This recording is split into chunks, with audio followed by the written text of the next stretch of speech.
আমাকে অনেক ভালোবাসে না বাবা, কিন্তু যেদিন থেকে আমার বয়সটা বৃদ্ধ হয়ে যাবে,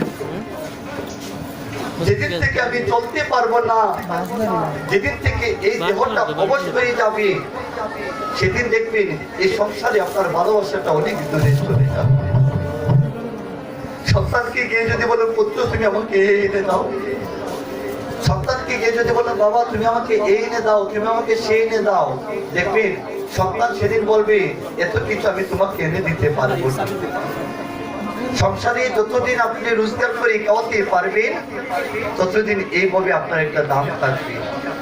যেদিন থেকে এই সংসারকে রোজগার করে খাওয়াতে পারবেন না, সেদিন থেকে আপনি এইভাবে হয়ে গেলেন একটা অঞ্চল পয়সার মানুষ।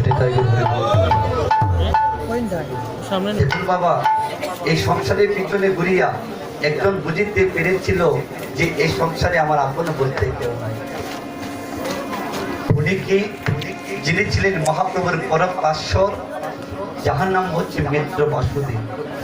কথাটা লক্ষ্য করবে, এই যে আমরা আজ এখানে সমাবেত হলাম কীর্তন শ্রবণ করবার জন্য, কীর্তনের আরেক নাম হচ্ছে চৈতন্য।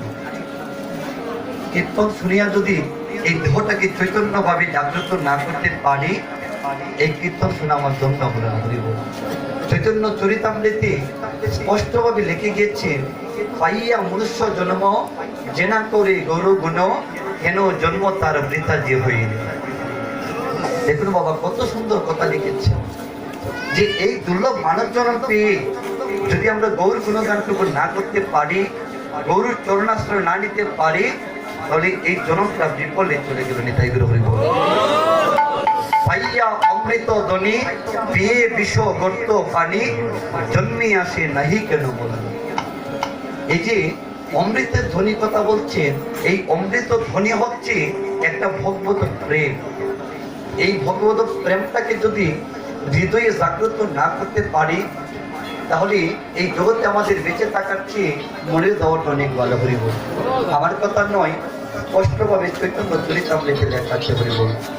তাহলে আজ এই যে আমরা সংসার সংসার বলে কাঁদছি, মাগো এই যে সারাটি জন্য আমরা সংসারের জন্য কেঁদে গেলাম, একজন বুঝিতে পেরেছিল মা যে এই জগতে সংসার বলে আমাদের আপন বলতে কেউ না। এই কথাটা জানতে হলে এক মনে এক চিত্তে আজ মনপ্রাণ দিয়া আজ এই কথাটি আমাদের শ্রবণ করতে হবে। মিত্র বাসুদেব সারাটি জনম সংসারে আসিয়া, সারাটি জনম শুধু সংসারের জন্য কাঁদলেন। আমার বাড়ি, আমার গাড়ি, আমার টাকা পয়সা সবই কিছুই আমার। এদিকে মিত্র বাসুদেবের ছোট ভাই বাসুদেবকে বলছেন, দাদা সারাটি জনম তো সংসার বলে কাঁদলাম, এখন চলো না একটা দিন একটা রাত্র আমরা একটু বৃন্দাবন ধাম থেকে একটু দর্শন দিয়ে আসি। যখন ছোট ভাই এই কথা বললো, তখন মিত্র বাসুদেব খুলে বলল, ওরে ভাই আমি এই সংসারকে ছাড়িয়া চলে যেতে পারবো না, কারণ আমি যদি সংসারকে রাখিয়া চলে যাই, আমার ঘরে স্ত্রী আছে, আমার পুত্র আছে, এই তাদেরকে কে দেখাশোনা করবে? কাজেই তুমি চলে যাও বৃন্দাবনে, আর আমি যেতে পারবো না। এটা কি ব্যাপারে সমস্যা দাদা?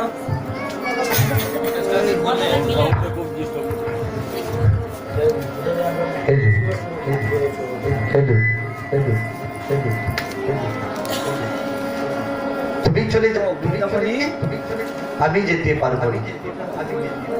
কি করলো? কাল বিলম্ব না করে মিত্র বাসুদেবের ছোট ভাই চলে গেল সে বৃন্দাবনে। আর বাসুদেব দিন নাই রাত নাই এই সংসারকে রোজগার করে খাওয়াচ্ছে।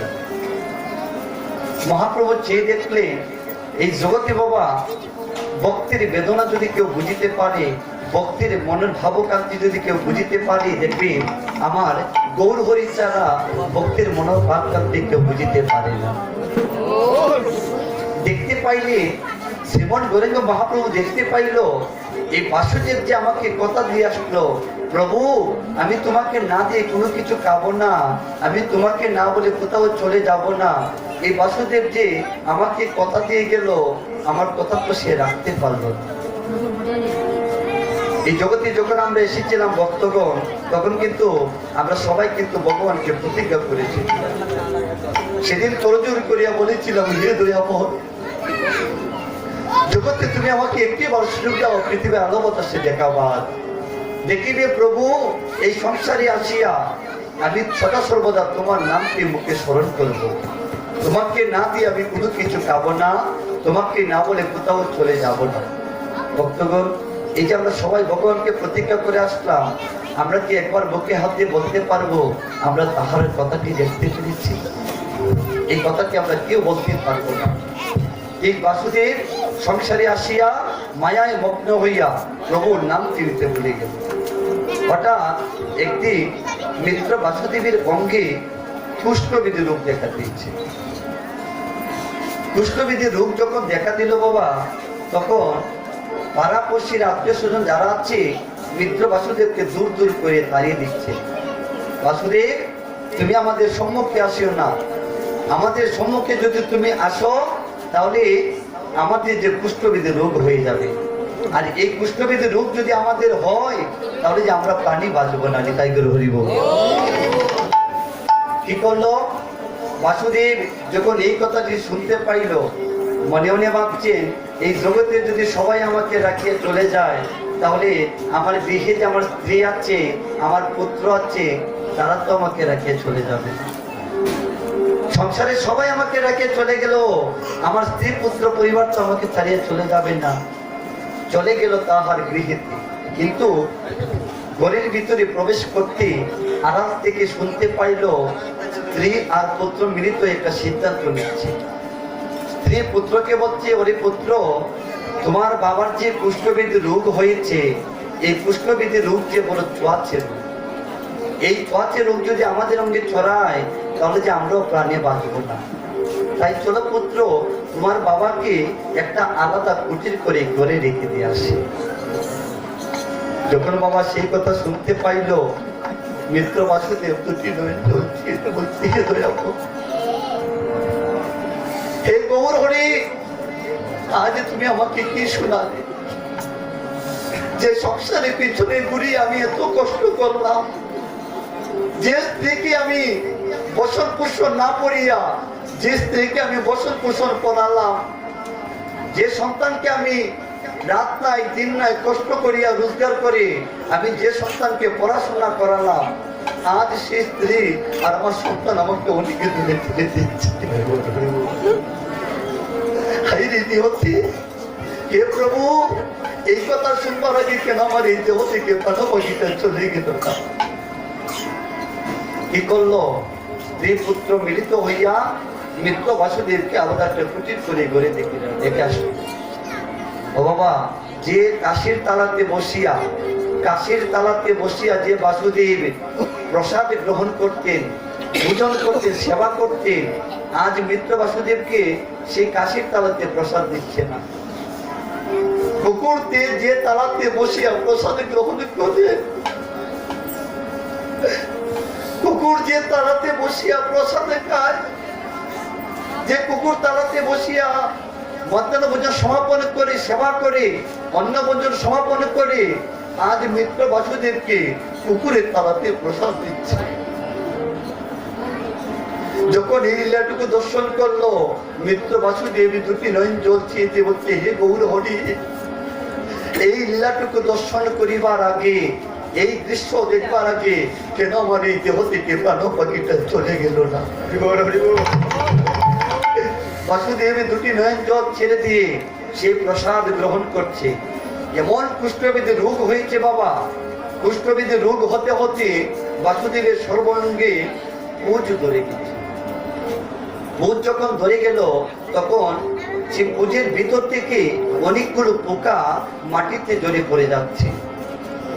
বাসুদেব আখির জলে বক্ষ বেশে পোকাকে বিনয় করে বলছে, পোকা, এই জগতে তো সবাই আমাকে রাখিয়ে চলে গেল, আমার স্ত্রী ছিল আমাকে রাখিয়ে চলে গেল, আমার পুত্র ছিল সব আমাকে রাখিয়ে চলে গেল।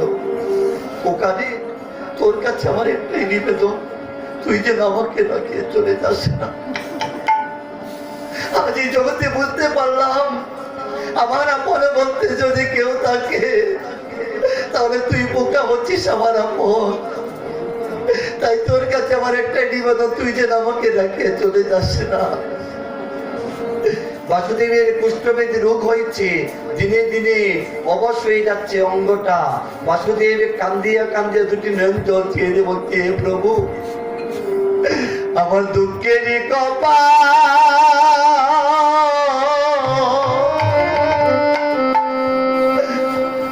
আমার অবসর হইল অঙ্গ,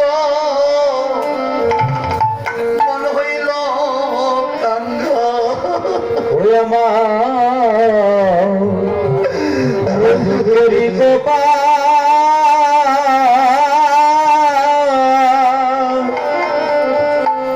ওরে অবসর হইল অঙ্গ, আমার মন হইল কাঙ্গা। হে গৌর হরি, এই সারাটি জনম যে আমার আজ দুঃখে দুঃখে চলে গেল, তোমার চরণ না বুঝিয়া আজ আমার মানব জীবনে এত দুঃখ হইল। বাসুদেব কাঁদছে, হঠাৎ শুনতে পাইল শ্রীমন গোবিন্দ মহাপ্রভু নাকি বাসুদেবের বাড়ির পাশে হরিনাম সংকীর্তন করিবার জন্য আসবে। হাঁটতে পারছেন না বাবা, হামাগুড়ি দিয়ে দিয়ে প্রভু প্রভু বলিয়া ডাকছেন। প্রভু হে, এই জীবনের শেষের বেলা তুমি আমার কাছে একবার দেখা দাও। মহাপ্রভু ভক্তের ডাক শুনতে পেরে বাসুদেবের সম্মুখে এসে বলতে, বাসুদেব, এমন আকুল প্রাণী তুমি আমাকে ডাকলে। দেখুন বাবা, ভগবান এই জগতে সবই কিছু সইতে পারে, কিন্তু ভক্ত যদি কাঙ্গাল হয়ে ডাকে, ভক্ত যদি ভিখারি হয়ে ডাকে, ভক্ত যদি নয়ন জল ছেড়ে দিয়ে ডাকে, ভগবান সবই কিছু সইতে পারে, কিন্তু ভগবান ভক্তের নয়নের জল কেন জীব জগতে সহ্য করতে পারে না। মহাপ্রভু বাসুদেবের ডাক শুনিয়া আজ বাসুদেবের সম্মুখে গিয়ে বলছে, বাসুদেব, এমন আকুল প্রাণী তুমি আমাকে ডাকলে, তোমার ডাকে সারা না দিয়ে আমি যে থাকতে পারলাম না। ও বাসুদেব, কেন আমাকে ডাকলে খুলে বললো। বাসুদেব দুটি নয়ন জল চেয়ে বলছে, প্রভু, জীবনটা শেষ হয়ে গেল, তোমার নামটি নিতে পারলাম না। তোমাকে কথা দিয়েছিলাম তোমার নামটি নিব, কিন্তু আমার এই জীবনটা, এই দেহটা ক্ষয় হয়ে গেল, এখন আমি কৃষ্ণ নামটি নিতে পারলাম না, এখন আমি তোমার চরণাশ্রয় নিতে পারলাম না। এখন আমার জীবনের শেষের বেলা, আমার অন্তিম কালে তোমার কাছে আমার একটাই নিবেদন, তোমার কাছে আমি একটা জিনিস চাই, প্রভু দিবি আমায়। মহাপ্রভু বলেন, কি চাও বাসুদেব? প্রভু গো, এই নিদানের কালে, এই জীবনের শেষের বেলা তোমার কাছে আমি একটা জিনিস চাই, আমি যেন সে জনমের মতো আমি যেন তোমার চরণে একবার প্রণাম করতে পারি, সে জনমের মতো যেন তোমার চরণে আমি একবার প্রণাম করতে পারি। মহাপ্রভু বলেন, বাসুদেব, তুমি আমাকে প্রণাম করবে কেন? আসো ভক্ত, তুমি আমার বুকে আসো। যখন এই কথা বলেছে বাবা, বাসুদেব বলছে, না না প্রভু, আমি তোমার বুকে আসতে পারবো না। আমার অঙ্গে যে বড় কুষ্ঠবেদী রোগ হলো, এই কুষ্ঠবেদী রোগ যদি তোমার অঙ্গে চড়ায়, তাহলে যে তুমি যে প্রাণে বাঁচবে না প্রভু, তোমার যে কুষ্ঠবেদী রোগ হয়ে যাবে। মহাপ্রভু সেদিন বলেছিল, বাসুদেব, আমি তো তোমাকে পরীক্ষা করেছিলাম, এই সংসারে আসিয়া তুমি আমার নামটি নিতে ভুলে গেলে, আমি তোমার এই অহংকারটুকু দেখিয়া মায়ায় মগ্ন হইয়া তুমি রয়েছ, এই লীলাটুকু দর্শন করিয়া আজ আমি তোমাকে পরীক্ষা করলাম। বাসুদেব, আসো আমার বুকে আসো।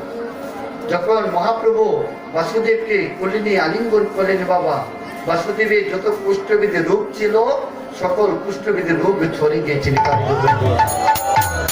আর কুষ্ঠবেদী রোগ যখন চলে গেল মা, বাসুদেব সেদিন থেকে প্রতিজ্ঞা করলো যে, প্রভু, আমি আর কোনোদিন এই মায়ার সংসারে ফিরে যাব না, আমি কোনোদিন আর এই সংসারে ফিরে যাব না, কারণ এই সংসার আমার কাছ থেকে অনেক কিছু নিতে পারলো আর আমাকে কোনো কিছু দিতে পারলো না। আমি আর কোনোদিন এই সংসারে ফিরে যেতে চাই না। সেদিন থেকে বাবা মিত্র বাসুদেব আর কোনোদিন এই সংসারে ফিরে যায়নি। বলছে, প্রভু, আমি সদা সর্বদা আমি তোমার নামটি মুখে নিব, আমি যাকে দেখবো তার চরণে পড়িয়া আমি মধুমাত্র নামটি স্মরণ করব। বাসুদেব কি করলো বাবা, সেদিন থেকে যাকে দিচ্ছে তার চরণে লুটিয়ে পড়ছে, আর লুটিয়ে পড়ে বলছে, ওরে ভক্ত, তোমার চরণ ধুলি আমাকে একবার আমার অঙ্গে দাও। বলি, দাও দাও ভক্তের চরণ ধুলি, বলি দাও দাও বকুতে চরণ ধুলি,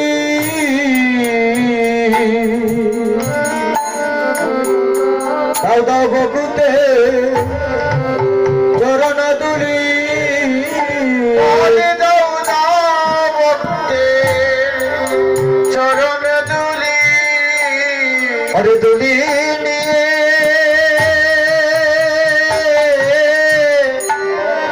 আমার প্রাণ শীতল করি, বলে দাও দাও ভক্তির চরণ ধুলি। আমি দুলি নিয়ে প্রাণ শীতল করি, বলি দাও দাও ভক্তে চরণ তুলি। আরে ধুলি নিয়ে হরিবল হরিবল আমার প্রাণ শীতল করি, বলে দাও দাও ভক্তির চরণ ধুলি। ধুলি নিয়ে প্রাণ শীতল করি, দাও দাও ভক্তের চরণ ধুলি। আমার মানব জন ওই আমি ধন্য করি, বলি দাও দাও ভক্তির চরণ ধুলি। মানব জন ধন্য করি, দাও দাও ভক্তির চরণ ধুলি। যেদিন ভাই বন্ধু মিলিয়া যারের বাস কাটিয়া, ওরে ভাই বন্ধু মিলিয়া যারের বাস কাটিয়া, মনরে যেদিন ভাই বন্ধু মিলিয়া যাদের বাসে কাটিয়া, ও মনরে ভাই বন্ধু মিলিয়া যারের বাস কাটিয়া, মনরে বানাবে নায়রের দুলা, মনরে বানাবে নায়রের দুলা।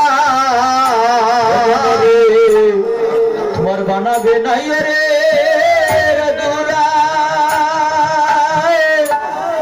বানাবে নাই রে দুলা, রে বানাবে নায়রের দুলা।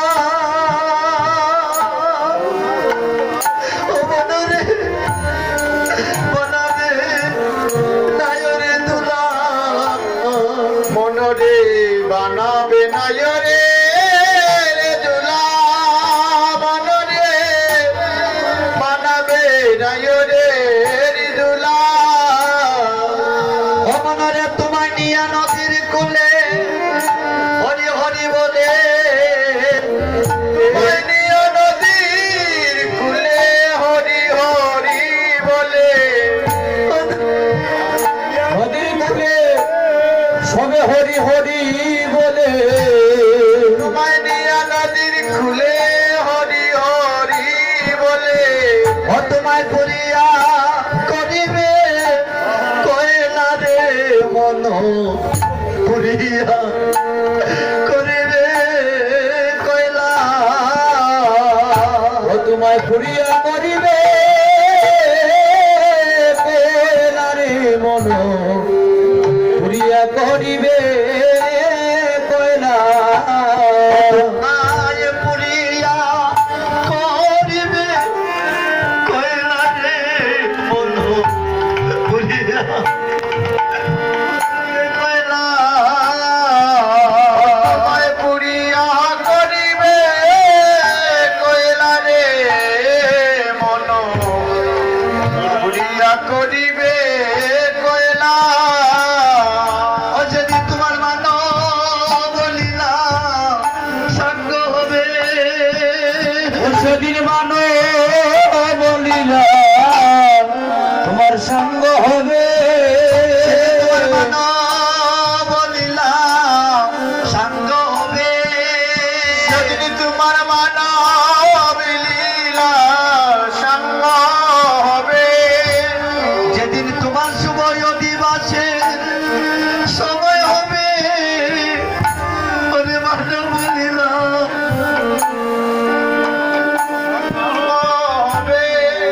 শুভ দিবসে তোমার সময় হবে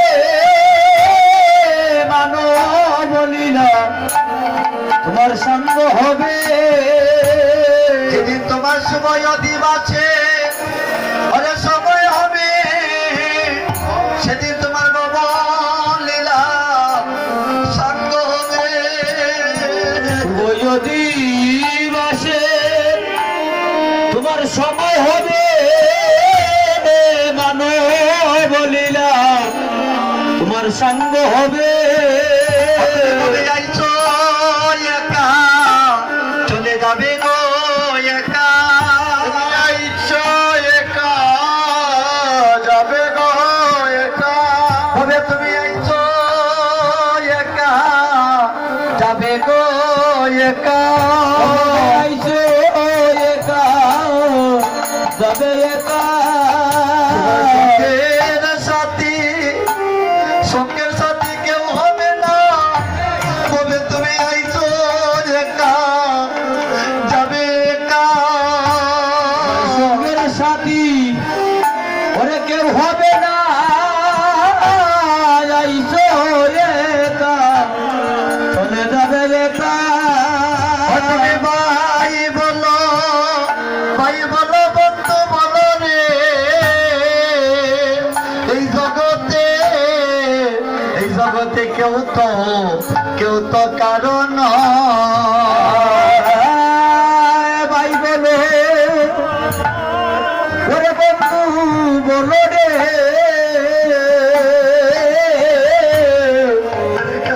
তো কারণ তুমি ভাই বলো বন্ধু বলো রে এ জগতে কেউ তো কারণ তুমি ভাই বলো বন্ধু বলো রে জগতে কেউ তো কারণ ভাষণ বলো রে বলে মিথ্যামিথি ভালোবাসা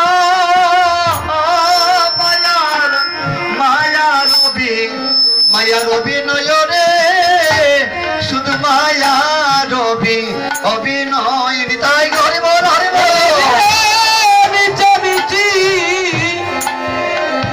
ভালোবাসা যে মায়ার অভিনয় রে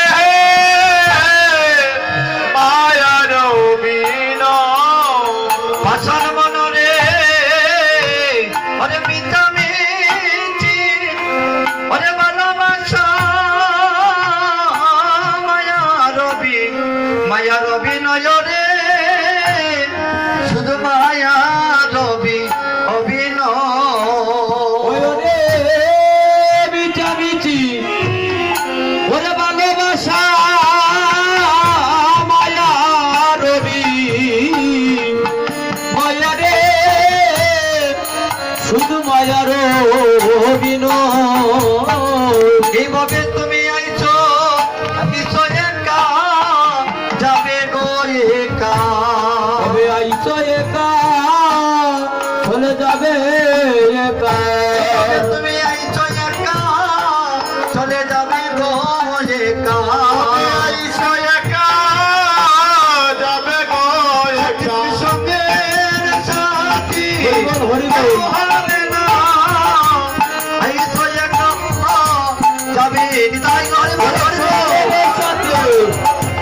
হবে না আইছো একা যাবে একা সঙ্গের সাথী কেউ হবে না আইছো একা যাবে সঙ্গের সাথে কেউ হবে না আইছো একা যাবে সঙ্গের সাথী কেউ হবে না আইছো একা যাবে সঙ্গের সাথে কেউ হবে না আইছো একা